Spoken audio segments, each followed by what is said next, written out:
सर्वमंगल मांगल्ये शिवे सर्वार्थ साधिके शरण्य त्र्यंबके गौरी नारायणी नमस्तुते। माँ दुर्गा को मेरा शत शत प्रणाम। आप सभी को नवरात्रि की ढेर सारी शुभकामनाएं। दोस्तों, माँ दुर्गा आप सभी पर सदैव अपनी कृपा दृष्टि बनाए रखे। दोस्तों, नवरात्रि एक संस्कृत शब्द है जिसका अर्थ होता है 9 रातें, और इन 9 रातों और 10 दिनों के दौरान माँ देवी के 9 रूपों की पूजा की जाती है।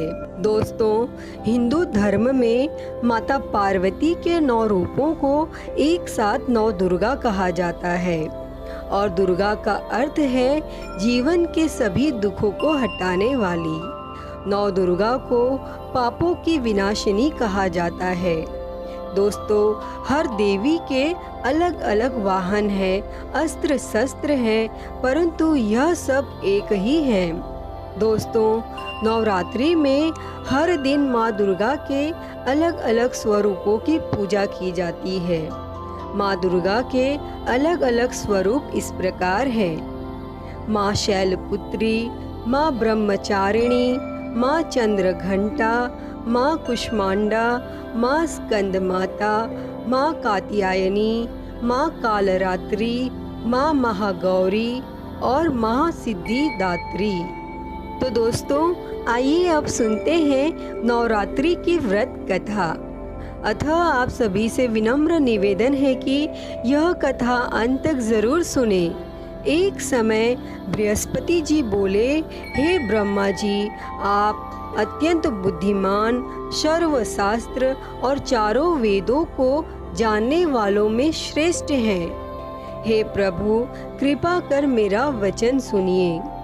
चैत्र, आश्विन, माघ और आषाढ़ मास के शुक्ल पक्ष में नवरात्र का व्रत और उत्सव क्यों किया जाता है?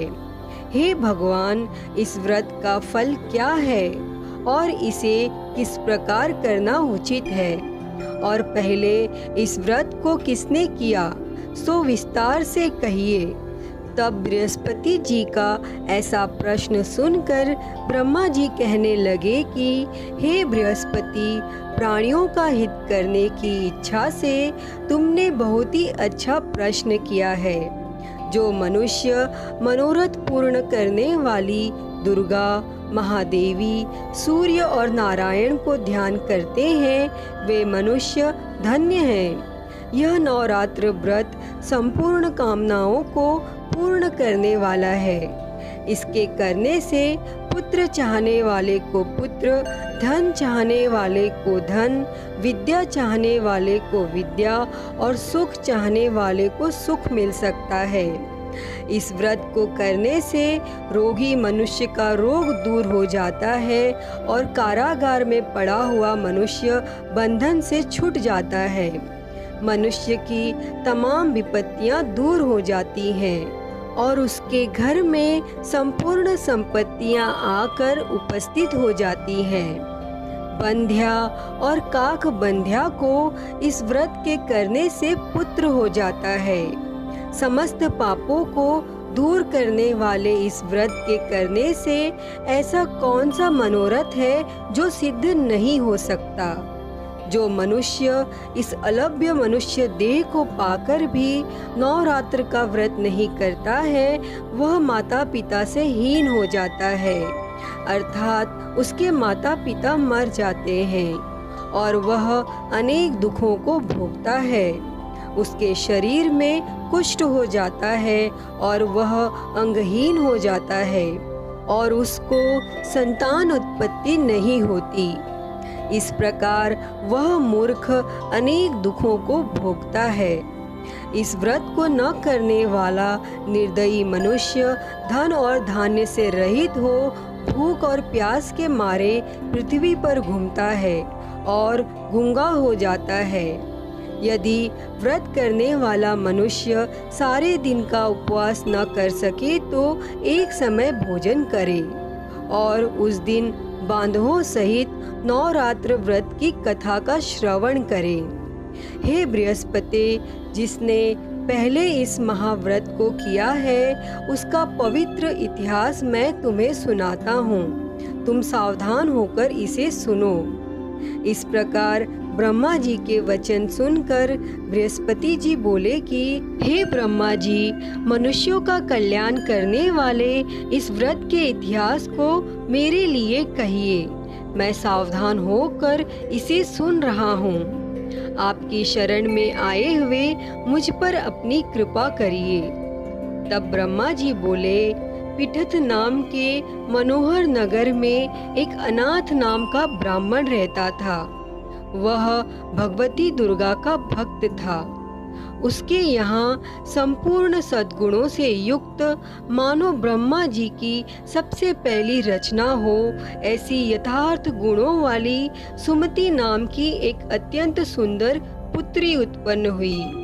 वह कन्या सुमति अपने घर के बालकपन में अपनी सहेलियों के साथ क्रीड़ा करती हुई इस प्रकार बढ़ने लगी जैसे कि शुक्ल पक्ष में चंद्रमा की कला बढ़ती है। उसका पिता प्रतिदिन दुर्गा की पूजा और होम किया करता था और उस समय वह भी नियम से वहां उपस्थित होती थी। लेकिन एक दिन वह सुमति अपनी सखियों के साथ खेलने में लग गई और भगवती के पूजन में उपस्थित नहीं हुई। तब उसके पिता को पुत्री की ऐसी असावधानी देखकर क्रोध आया और वह अपनी पुत्री से कहने लगा कि हे दुष्ट पुत्री, आज प्रभात से तुमने भगवती का पूजन नहीं किया। इसी कारण मैं किसी कुष्ठी और दरिद्र मनुष्य के साथ तेरा विवाह करूंगा।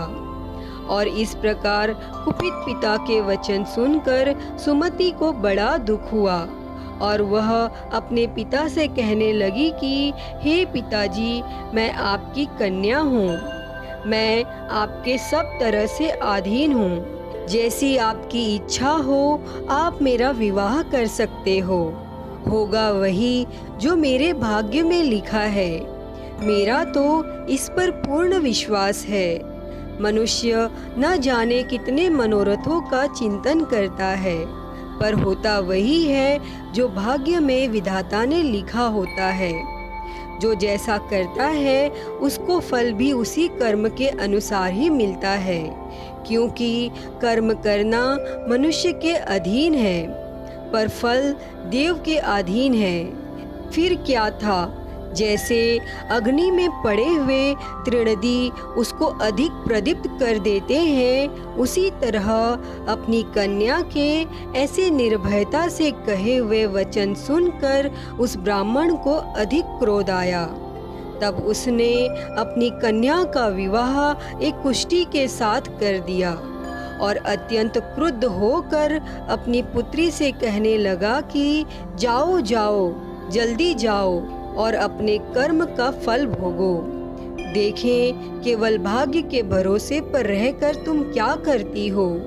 तब इस प्रकार से कहे हुए अपने पिता के कटु वचनों को सुनकर सुमति अपने मन में विचार करने लगी कि अहो, मेरा बड़ा दुर्भाग्य है जिससे मुझे ऐसा पति मिला। और इस तरह अपने दुख का विचार करती हुई वह सुमति अपने पति के साथ वन में चली गई और भयानक वन में कुशा युक्त उस स्थान पर उन्होंने वह रात बड़े कष्ट से व्यतीत की। तब उस गरीब बालिका की ऐसी दशा देखकर माँ भगवती पूर्व पुण्य के प्रभाव से प्रकट होकर सुमति से कहने लगी कि हे ब्राह्मणी, मैं तुम पर प्रसन्न हूँ। तुम जो चाहो वरदान मांग सकती हो। मैं प्रसन्न होने पर मनवांछित फल देने वाली हूँ। और इस प्रकार माँ भगवती दुर्गा का वचन सुनकर सुमति कहने लगी कि आप कौन हैं जो मुझ पर प्रसन्न हुई हो। यह सब मेरे लिए कहिए और अपनी कृपा दृष्टि से मुझ दासी को कृतार्थ करिए। तब सुमति का ऐसा वचन सुनकर देवी माँ कहने लगी कि मैं आदि शक्ति हूँ और मैं ही ब्रह्मा, विद्या और सरस्वती हूँ। और मैं प्रसन्न होने पर प्राणियों का दुख दूर कर उनको सुख प्रदान करती हूँ। हे ब्राह्मणी, मैं तुझ पर तेरे पूर्व जन्म के पुण्य के प्रभाव से प्रसन्न हूँ। तुम्हारे पूर्व जन्म का वृत्तांत मैं तुम्हें सुनाती हूँ, तो तुम इसे ध्यान पूर्वक सुनो। तू पूर्व जन्म में निषाद की स्त्री थी और अति पतिव्रता थी।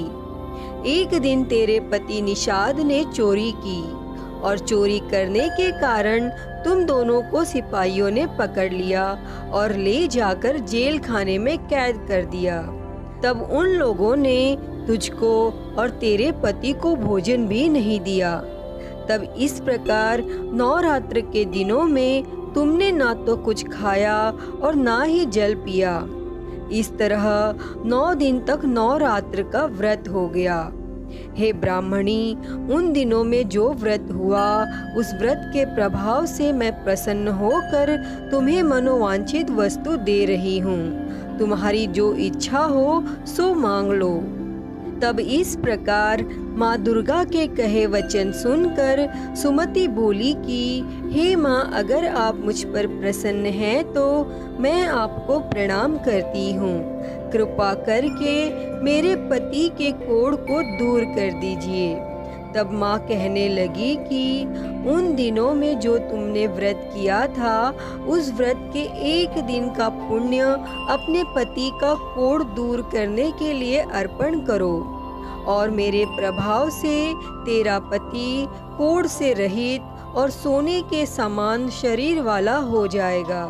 और फिर देवी माँ के ऐसे वचन सुनकर वह ब्राह्मणी बहुत ही प्रसन्न हुई और अपने पति को निरोगी करने की इच्छा से ठीक है ऐसा बोली ही थी कि तब तक उसके पति का शरीर माँ दुर्गा की कृपा से कुष्ठहीन होकर अति कांति युक्त हो गया और जिसकी कांति के सामने चंद्रमा की कांति भी क्षीण हो जाती है।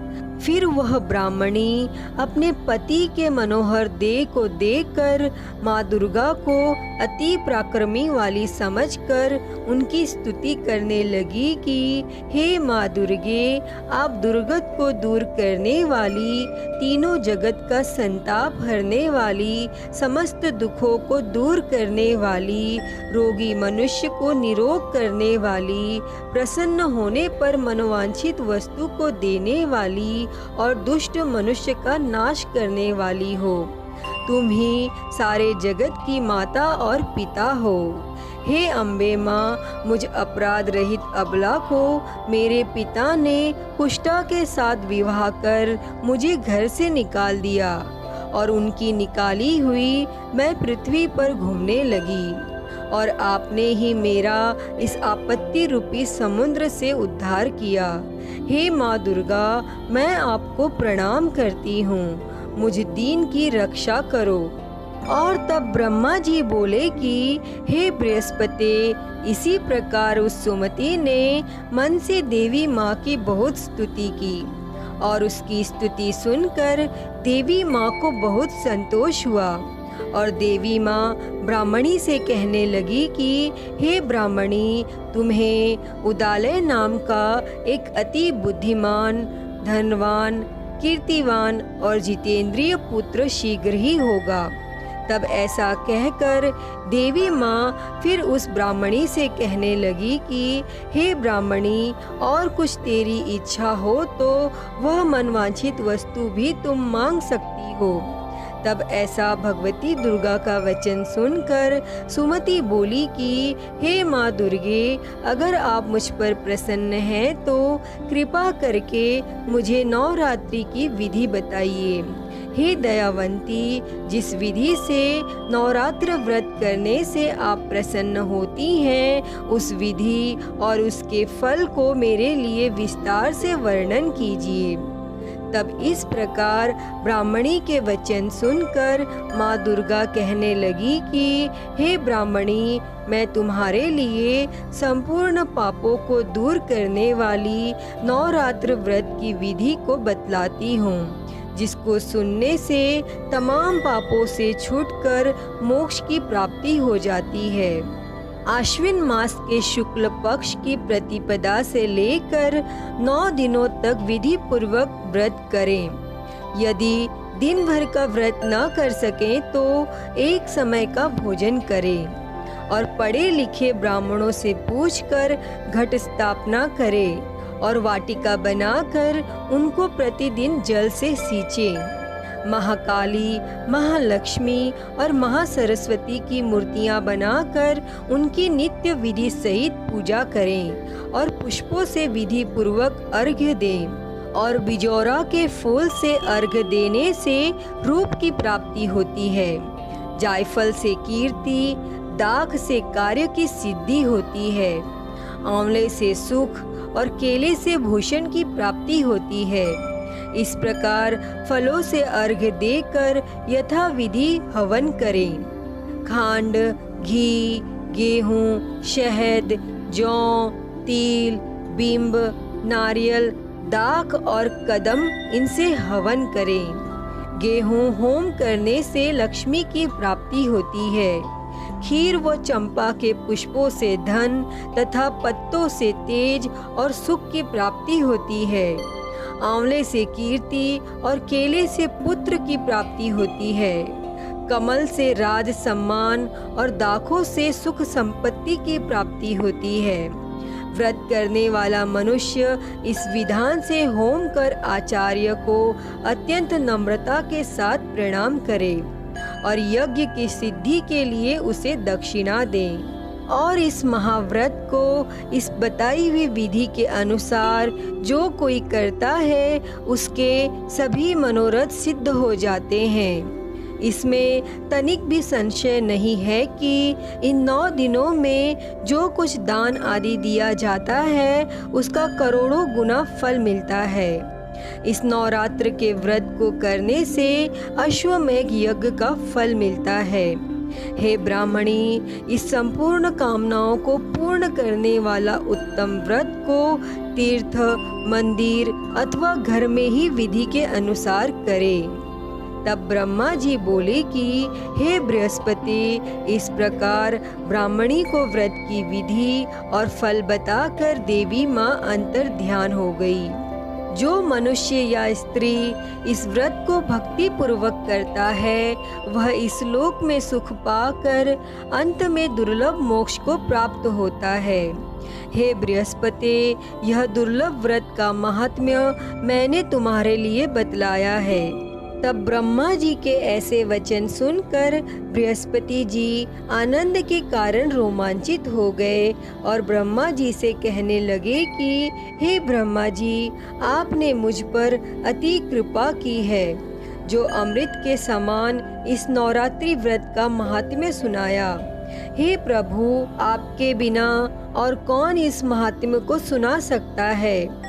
तब बृहस्पति जी के ऐसे वचन सुनकर ब्रह्मा जी बोले कि हे बृहस्पति, तुमने सभी प्राणियों का हित करने वाले इस अलौकिक व्रत को पूछा है, इसीलिए तुम धन्य हो। यह भगवती शक्ति संपूर्ण लोकों का पालन करने वाली है। इस महादेवी के प्रभाव को कौन जान सकता है। हे माँ दुर्गे, जैसी कृपा आपने उस ब्राह्मणी सुमति पर की, वैसी ही कृपा इस कथा को कहते, सुनते और हुंकारा भरते पर सदैव करना। तो सभी मिलकर बोलिए, दुर्गा मैया की जय, अम्बे माँ की जय। तो दोस्तों, यह थी नवरात्र व्रत की कथा। आप सभी ने यह कथा अंत तक सुनी, उसके लिए बहुत बहुत धन्यवाद। अगर आप लोगों को वीडियो पसंद आई हो तो प्लीज़ इसे लाइक करें, कमेंट करें और ज़्यादा से ज़्यादा शेयर करें। और अगर आप मेरे चैनल पर नए हैं तो मेरे चैनल को सब्सक्राइब कर नोटिफिकेशन बेल को ज़रूर ऑन करें। हर हर महादेव। धन्यवाद।